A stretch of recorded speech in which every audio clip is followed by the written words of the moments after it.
Sumainyo ang Panginoon. Ang mabuting balita ng Panginoon ayon kay San Lucas.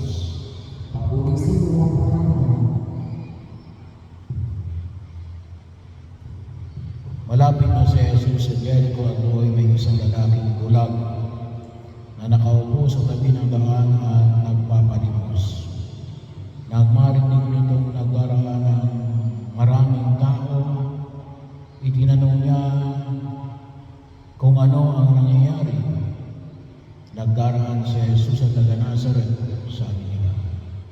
At siya'y sumigaw, Jesus, anak ni David, mahabag kayo sa akin.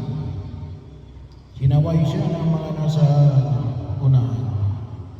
Ngunit lalo pa niyang nilakasan ang sigaw, anak ni David, mahabag po kayo sa akin. Kaya tumigil si Jesus at iniutos na dalhin sa kanya ang bulag. Inilapit nga ito at tinanong ni Jesus, ano ang ibig mong gawin ko sa iyo? Panginoon, ibig ko po sana manumbalik ang aking paningin. Sagot niya.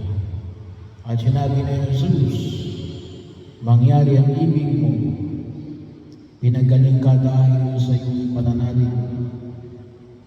Noon din nakakita siya at sumunod kay Jesus at nagpasalamat sa Diyos. Nang makita ito ng mga tao, silang lahat ay nagpuri sa Diyos. Ang mabuting balita ng Panginoon. Pinupuri ka namin,